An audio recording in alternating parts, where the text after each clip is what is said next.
Mayor হিসেবে ইশরাক হোসেনের শপথ পড়ানোর দাবিতে অষ্টম দিনের মতো আন্দোলন করছে তার সমর্থকেরা।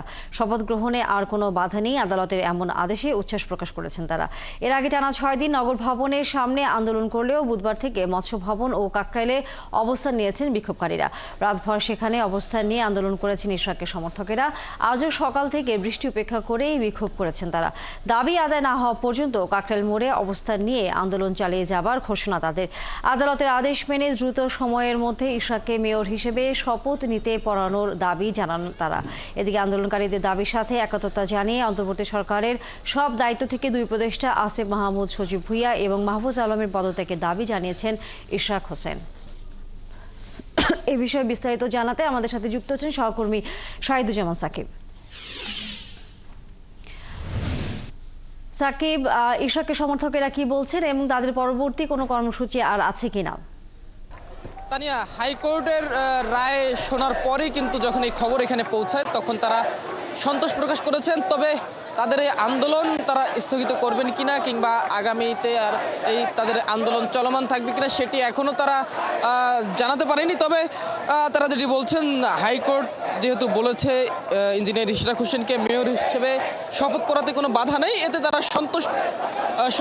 সন্তুষ্ট। তবে যতক্ষণ না পর্যন্ত ইশরাক হোসেনকে শপথ পড়ানো হবে তারা রাজপথে থেকে আসলে তাদের এই দাবিটি, অর্থাৎ শপথ পড়ানো হচ্ছে এটি এই সময় নির্ধারণ হওয়ার পরে তারা আসলে রাজপথ ছেড়ে যেতে চান।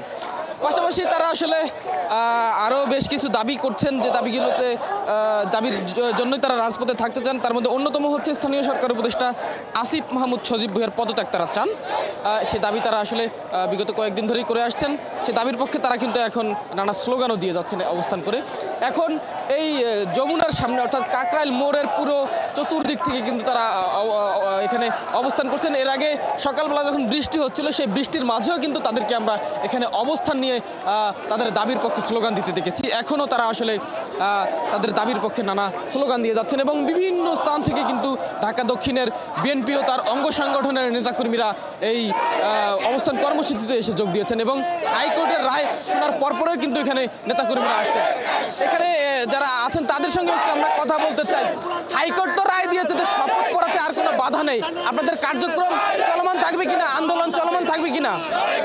আমাদের শপথ গ্রহণ হয়নি, আর আমাদের যে দাবিটা আপনি আসিফের পদত্যাগের জন্য আমরা আমাদের আন্দোলন চালিয়ে যাব। আপনাদের এই কার্যক্রম চলমান থাকবে কিনা? আমাদের দাবি যেদিন যখন মেনে যাবে আমরা কার্যক্রম থেকে সরে যাব। হাইকোর্ট তো রায় দিয়েছে যে শপথ পড়াতে আর কোনো বাধা নেই। আমাদের দাবি আছে আরো আশিকের পদত্যাগ হওয়া না পর্যন্ত আমরা মাঠে থাকবো। আচ্ছা, আপনি একটু বলবেন যে হাইকোর্ট তো বলছে যে শপথ পড়াতে বাধা নেই, আপনাদের আর কোনো চাওয়া আছে কিনা, অন্য কোনো চাওয়া? চাওয়া হলো আসিফের পদত্যাগ, আমরা আসিফের পদত্যাগ চাই। শুনছিলেন যে আসলে এখানে নেতাকর্মীরা বারবার যেটি বলার চেষ্টা করছিলেন যে আসলে তারা যতক্ষণ না পর্যন্ত ইঞ্জিনিয়ার ইশরাক হোসেনকে শপথ পড়ানো হয় এবং তারা তাদের আরেকটি যে দাবি স্থানীয় সরকারের উপদেষ্টা আসিফ মাহমুদের পদত্যাগ, এই দুই দাবি আদায় না হওয়া পর্যন্ত তারা আসলে রাজপথে থাকতে চান। এই বিক্ষোভ চালিয়ে যাবেন। ধন্যবাদ শাহিদুজ্জামান সাকিব। নিশ্চয়ই আমরা ফিরবো পরবর্তীতে। দর্শক, সহকর্মী শাহিদুজ্জামান সাকিব ছিলেন আমাদের সাথে।